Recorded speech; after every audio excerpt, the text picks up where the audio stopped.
तो hello and नमस्कार दोस्तों, मैं आपका भाई सोनू स्वागत करता हूं आपके अपने चैनल SK स्टडी 1 के यूट्यूब चैनल पर। इस यूट्यूब चैनल पर आपको स्टडी से रिलेटेड नए नए वीडियो की जानकारी व नोटिफिकेशन मिलती रहेगी। तो चलिए बिना देरी लगाए आज के इस वीडियो को शुरू करते हैं। Let's go.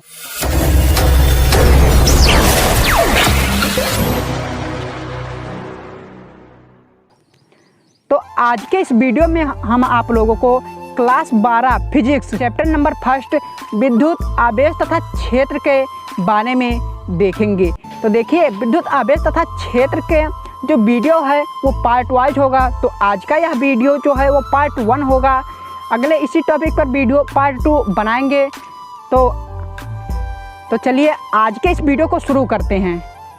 देखिए, क्लास 12 के फिजिक्स का चैप्टर को फर्स्ट हेडिंग जो है वो है स्थिर वैद्युत। तो देखिए, स्थिर वैद्युत आखिर होता क्या है। तो देखिए, भौतिक विज्ञान की वह शाखा जिसके अंतर्गत स्थिर आवेशों के गुण तथा इनसे संबंधित जैसे विद्युत विभव, विद्युत ऊर्जा, विद्युत धारिता, विद्युत बल आदि के बारे में अध्ययन करते हैं, उसे ही स्थिर वैद्युत कहते हैं। तो देखिए, स्थिर वैद्युत को हम प्रैक्टिकल के माध्यम से भी समझ सकते हैं कि आखिर स्थिर वैद्युत होता क्या है और यह कहाँ पाया जाता है। तो देखिए, विद्युत विसर्जन के समय आकाश में गर्जन के साथ साथ तड़ित का भी उत्पन्न हो। तड़ित मतलब होता है बिजली। आप लोग देखे होंगे कि जब भी बारिश होता है तो बादल जब गरजता है तो उसके साथ कुछ बिजलियां भी चमकती हैं, वही तड़ित है। तो ये भी स्थिर वैद्युतिकी का एक उदाहरण है। और उसी प्रकार से बस की सीट से खिसकने पर बस में लगी पास की लोहे की छड़ को जब हम छूते हैं तो हल्का सा शरीर में झटका सा महसूस होता है, वो भी स्थिर वैद्युतिकी का एक अच्छा उदाहरण है। उसके बाद देखिए, कंप्यूटर तथा टेलीविज़न के मॉनिटर के पास कोई हल्की वस्तुओं को ले जाने पर हल्की वस्तुएं जैसे कागज़ के छोटे छोटे टुकड़े हो गए, पक्षियों के छोटे छोटे पंख हो गए, धूल के कण आदि को मॉनिटर द्वारा अपनी तरफ आकर्षित करना, वो भी स्थिर वैद्युतिकी का एक साधारण सा उदाहरण है। तथा शुष्क मौसम में मान लीजिए हम स्वेटर या संश्लेषित वस्तु को उतारते समय चरचर की ध्वनि का उत्पन्न होना तथा छोटी छोटी चिंगारियों का दिखाई देना, ये सभी जो है वो स्थिर वैद्युतिकी के उदाहरण हैं। तो इसी से आप लोग समझ गए होंगे कि आखिर स्थिर वैद्युतिकी होता क्या है, या एक प्रकार का ऊर्जा है। तो चलिए आगे जानते हैं, क्योंकि हम आप लोग को बेसिक से बताएंगे। तो इसीलिए चलिए देखिए, विद्युत की उत्पत्ति का आखिर इतिहास कौन सा है तो वो देखते हैं। तो देखिए, आज से ईसा से लगभग 600 वर्ष पूर्व एक यूनानी वैज्ञानिक जिनका नाम था थेल्स, क्या नाम था, थेल्स, इन्होंने देखा कि एक पदार्थ होता है जो कि हल्की वस्तुओं को अपनी तरफ आकर्षित करता है। इन्होंने देखा तो वह पदार्थ का जो नाम है वो होता है एम्बर। तो एम्बर नामक एक पदार्थ होता है जो कि अगर उसे हम ऊनी कपड़े से या किसी संश्लेषित वस्त्रों से रगड़ देते हैं तो वह हल्की हल्की चीज़ जैसे मिट्टी के कण हो गए, पक्षियों के छोटे छोटे पंख हो गए तथा धूल के कण आदि को अपनी तरफ वह आकर्षित करने लगता है, वह आकर्षित करता है। इसी गुण को थेल्स ने देखा था, पहली बार इन्होंने ही देखा था। देखिए, थेल्स ने बस इतना ही बताया था कि एक एम्बर नामक पदार्थ होता है जिसे ऊनी वस्त्रों से रगड़ने पर वह हल्की वस्तुओं को अपनी तरफ आकर्षित करने लगता है। तो देखिए, अब एम्बर नामक पदार्थ होता है तो आप लोगों के मन में यह होगा कि आखिर एम्बर नामक पदार्थ होता क्या है। तो जैसा कि साइड में स्क्रीन पर देख रहे हैं, यह पेड़ है और उसमें एक लसीला पदार्थ गुब्बारे के टाइप में फूला हुआ है। वो तो आप लोग देखे होंगे घर में किसी पेड़ पर जो लसीला पदार्थ होता है, जिसे हम लोग गांव की भाषा में लासा बोल सकते हैं या जिसे हम लोग गोद कहते हैं, वो है। तो देखिए, वही है। और वही पदार्थ जब सूखने के बाद पीले रंग का हो जाता है और वह ठोस हो जाता है, पत्थर से भी ठोस हो जाता है, अधिक ठोस, तो उसी को एम्बर नाम दिया गया। तो चलिए अब देखते हैं एम्बर आखिर किसे कहते हैं। तो एम्बर जो है वह पीले रंग का एक रेजनी पदार्थ होता है जो कि बाल्टिक सागरों में पाया जाता है। तो आप लोग समझ गए होंगे कि एम्बर आखिर होता क्या है। तो चलिए देखिए, अब थेल्स के बाद एक और प्रसिद्ध वैज्ञानिक थे। तो देखिए, थेल्स के पश्चात लगभग 1600 ईस्वी में एक और वैज्ञानिकाएं जो ब्रिटेन की महारानी एलिजाबेथ प्रमुख के जो प्रथम चिकित्सक थे जिनका नाम था विलियम गिलबर्ट, उन्होंने बताया कि एम्बर के अलावा थेल्स ने तो देखिए इतना खोज कर दिया कि एम्बर नामक पदार्थ होता है जो कि हल्की वस्तुओं को अपनी तरफ आकर्षित करता है। तो उसके बाद जो है विलियम गिलबर्ट ने यह बताया कि एम्बर के अतिरिक्त कुछ ऐसे भी पदार्थ होते हैं जिनको अगर हम ऊनी या किसी संश्लेषित वस्त्रों से रगड़ते हैं तो वो भी हल्की वस्तुओं को अपनी तरफ आकर्षित करने लगता है, हल्की वस्तुओं को भी आकर्षित करने लगता है। तो विलियम गिलबर्ट ने भी इसी बताया कि एम्बर के अतिरिक्त भी कुछ ऐसे पदार्थ हैं जो कि हल्की वस्तुओं को अपनी तरफ आकर्षित करते हैं। और उसके बाद और एक वैज्ञानिक आए विलियम के बाद सर थॉमस ब्राउन नामक एक और वैज्ञानिक आए जिन्होंने यह बताया कि देखिए किसी पदार्थों का वह गुण जिसके कारण वह हल्की वस्तुओं को आकर्षित करने लगता है, अपनी तरफ खींचने लगता है। आकर्षित का मतलब होता है अपनी तरफ खींचना या चिपकना। तो जो हल्की वस्तु को अपनी तरफ आकर्षित करता है तो उसमें जो ऊर्जा आखिर जब आकर्षित करता है तो उसमें कुछ ना कुछ ऊर्जा तो कार्य करता ही होगा। उसी ऊर्जा को इन्होंने विद्युत नाम दिया, इलेक्ट्रिसिटी विद्युत नाम दिया। तो रॉबर्ट ब्राउन ने जो है उस ऊर्जा को ही विद्युत इलेक्ट्रिसिटी नाम दिया कि जो वह ऊर्जा अपनी तरफ आकर्षित करता है। उन्होंने बताया कि किसी पदार्थों का ऐसा गुण जिसके कारण वह अपनी तरफ वस्तुओं को आकर्षित करने लगता है, हल्की वस्तुओं को, उस गुण को उन्होंने बताया कि कुछ ना कुछ ऊर्जा काम करते हैं जिसके द्वारा अपनी तरफ आकर्षित करता है। उसी को उन्होंने विद्युत इलेक्ट्रिसिटी नाम दिया। तो देखिए अभी तक इतने वैज्ञानिक, दो वैज्ञानिक थे, थेल्स थे और विलियम गिलबर्ट थे। उन्होंने सिर्फ यही बताया था कि जो एम्बर नामक पदार्थ होता है या कुछ एम्बर के अतिरिक्त ऐसे भी पदार्थ होते हैं जो कि हल्की वस्तुओं को अपनी तरफ आकर्षित करते हैं, लेकिन उस आकर्षित करने वाले ऊर्जा का उन्होंने नाम नहीं दिया। लेकिन जो थॉमस ब्राउन थे उन्होंने उसका नाम इलेक्ट्रिसिटी दिया। तो देखिए अब इलेक्ट्रिसिटी या विद्युत नाम देने के पीछे भी कुछ कारण है। आखिर आप लोगों के मन में आता ही होगा कि आखिर उसे विद्युत नाम ही क्यों दिया गया। तो देखिए इसी कारण से, तो चलिए आज उसी को, उसका भी एक कारण है, उसे भी देख लेते हैं। तो देखिए सर थॉमस ब्राउन नामक वैज्ञानिक ने तो नामकरण कर दिया, विद्युत नाम दे दिया, इलेक्ट्रिसिटी नाम दिया। तो देखिए इसके नाम के पीछे भी कुछ रीज़न है कि आखिर उसका नाम इलेक्ट्रिसिटी क्यों पड़ा। आप लोगों के मन में तो यही होता होगा। तो इसके पीछे भी कुछ रीज़न है, तो चलिए उस रीज़न को समझते हैं। तो देखिए जो एम्बर नामक पदार्थ होता है उसे ग्रीक भाषा में क्या कहते हैं, इलेक्ट्रम कहते थे। और उसी इलेक्ट्रम से जो इलेक्ट्रिसिटी की उत्पत्ति हुई थी, और वह इलेक्ट्रिसिटी जिसे हम हिंदी में क्या कहते हैं, विद्युत कहते हैं। हिंदी में उसे विद्युत कहते हैं। और चूँकि यह विद्युत जो है वो कैसे उत्पन्न होता है, जब किसी वस्तु में रगड़ते हैं तो रगड़ने को क्या कहते हैं, घर्षण कहते हैं।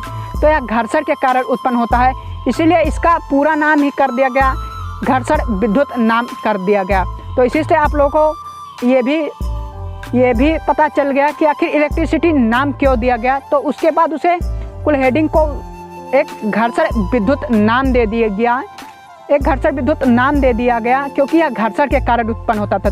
तो चलिए देखते हैं कि आखिर घर्षण विद्युत फिर होता क्या है। तो देखिए ये जो घर्षण विद्युत होता है आप उसे प्रैक्टिकल के माध्यम से समझ सकते हैं। बचपन में आप लोग देखिए बालों को कंघी करते समय, लेकिन देखिए ऑयली बालों को नहीं, ओनली सूखे बालों को जिसमें तेल और बिल्कुल भी नहीं लगा हो, उसे अगर आप अपने पेन को या फिर कंघी को या कोई भी वस्तु हो उसे रगड़िए। बस वस्तु जो है वो कुचालक होना चाहिए, जैसे प्लास्टिक का हो, उसे अगर रगड़ने के बाद आप देखते हैं किसी वस्तु के पास ले जाते हैं, कागज़ के छोटे छोटे टुकड़े के पास ही ले जाते हैं, तो वह हल्की चीज़ों को अपनी तरफ अट्रैक्ट करने लगता है, अपनी तरफ जो है वो आकर्षित करने लगता है। उसी को क्या नाम दिया गया, आवेश नाम दिया गया, आवेश नाम दिया गया। तो चूँकि यह घर्षण के कारण जब बालों में ऐसे, मान लीजिए ये पेन है और इसे ऐसे रगड़ने के पास हल्के वस्तुओं जैसे कागज़ के टुकड़े या धूल के छोटे या पक्षियों के पंख जो हो गए उसके पास ले जाएंगे तो वह उस वस्तु को अपनी तरफ आकर्षित करने लगेगा। तो उसी को विद्युत नाम दिया गया। और चूँकि यह घर्षण के कारण उत्पन्न होता है इसीलिए उसे घर्षण विद्युत नाम दिया गया। तो प्रैक्टिकल के माध्यम से भी घर पर आप लोग आसानी से समझ सकते हैं घर्षण विद्युत को। तो चलिए देखिए अब घर्षण विद्युत को बता देते हैं कि घर्षण विद्युत आखिर होता क्या है। तो देखिए बताया गया है कि कि जब दो पदार्थों को आपस में रगड़ते हैं तो रगड़ने के बाद वह छोटे छोटी वस्तुओं हल्की वस्तुओं को अपनी तरफ आकर्षित करने लगता है। उसी को घर्षण विद्युत नाम दिया गया। घर्षण विद्युत जो है जिन पदार्थों में या जिन वस्तुओं, जैसे मान लीजिए पेन रगड़े हैं या कंघी हो गया या और कोई चीज़ हो गया, रगड़ने के बाद जिन वस्तुओं में वह घर्षण विद्युत उत्पन्न होता है, जैसे मान लीजिए ये पेन है, यहाँ हमारे पास देखिए ये पेन है, या मान लीजिए स्क्रीन पर आप लोग देख रहे हैं ये पेन है, और इसमें अगर रगड़ेंगे तो घर्षण विद्युत उत्पन्न होगा।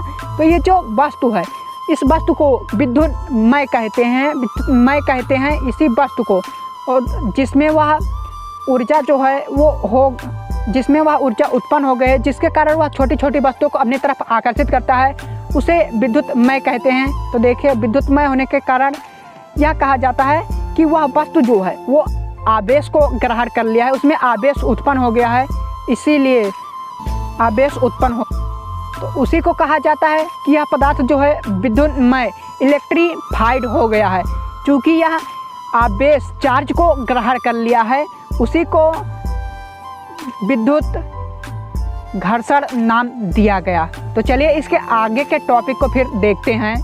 तो चलिए देखिए कि आखिर विद्युत आवेश होता क्या है। अगली हेडिंग या अगली टॉपिक है विद्युत आवेश किसे कहते हैं या इसका परिभाषा क्या है।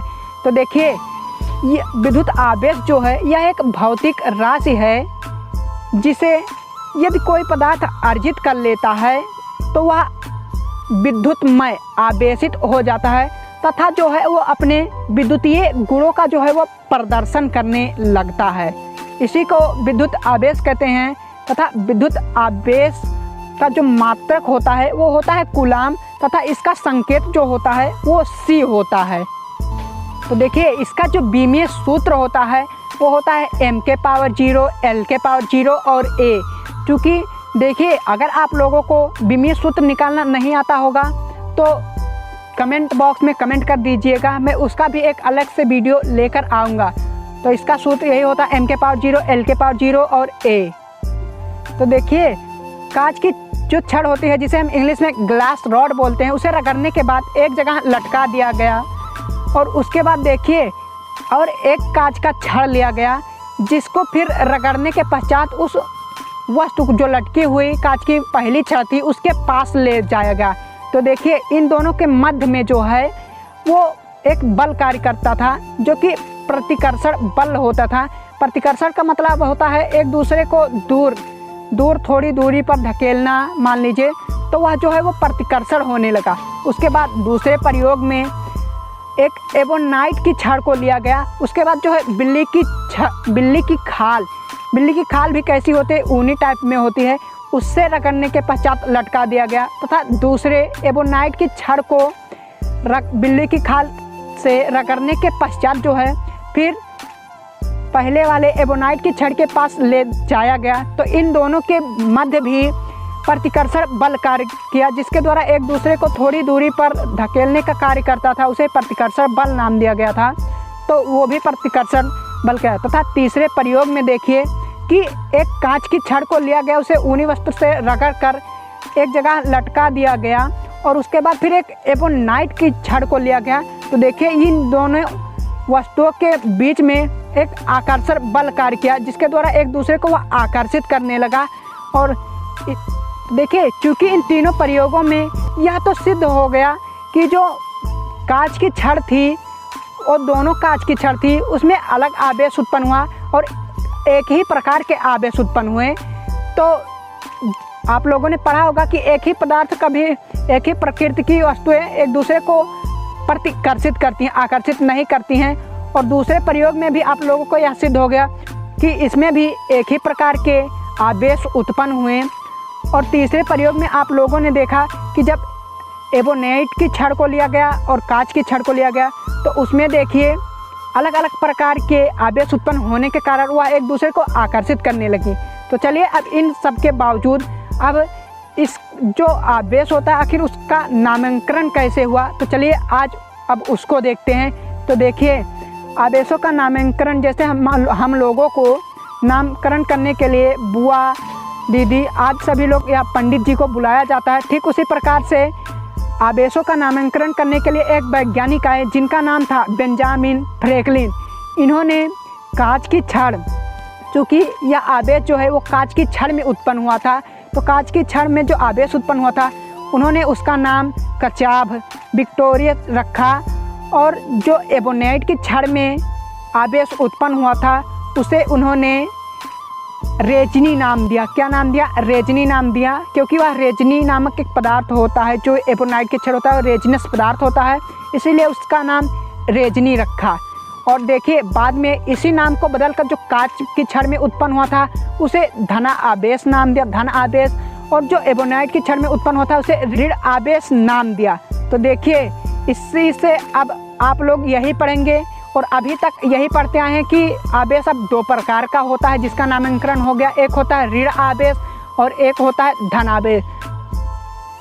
तो देखिए अब यहाँ से तो यह निष्कर्ष हो गया कि जो कांच की छड़ थी धन आवेश थी। कैसी थी? धन आवेश। तो इसका जो चिन्ह होता है वो पॉजिटिव होता है, प्लस प्लस। तो देखिए कांच की छड़ में प्लस हो गया। उसके बाद देखिए एबोनाइट की छड़ में ऋण आवेशित किस प्रकृति की थी? ऋण आवेशित। तो देखिए इसीलिए इस पे ऋण माइनस का निशान लग गया, यह ऋण आवेशित प्रकृति की थी। और तीसरे प्रयोग में देखिए कैसा था? कांच की छड़ जो थी वो पॉजिटिव प्रकृति की थी और जो एबोनाइट की छड़ थी वो निगेटिव प्रकृति की थी। इसी कारण जो एक दूसरे को वह तीसरे प्रयोग में वह कांच तथा एबोनाइट की छड़ एक दूसरे को आकर्षित कर रही थी। तो चलिए अगले टॉपिक को देखते हैं। तो चलिए अब तो आवेशों का नामकरण भी हो गया।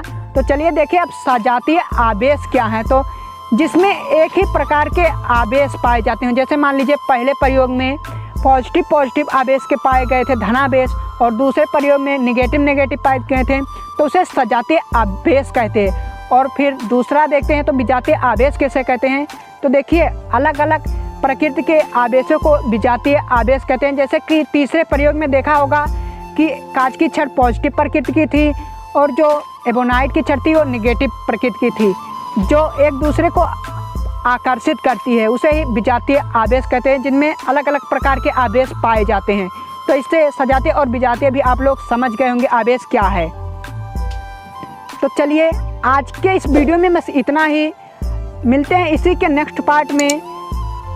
तो अभी तक अगर चैनल को सब्सक्राइब नहीं किए तो सब्सक्राइब कर दें, लाइक नहीं किए तो लाइक कर दें, जिससे कि ऐसे ही और वीडियो लाने का मोटिवेशन मिलता रहे। तथा घंटी के बेल आइकन पर क्लिक करके ऑल पर सेट कर लें, जिससे कि हमारे आने वाले वीडियो की नोटिफिकेशन आपको सबसे पहले मिले। धन्यवाद।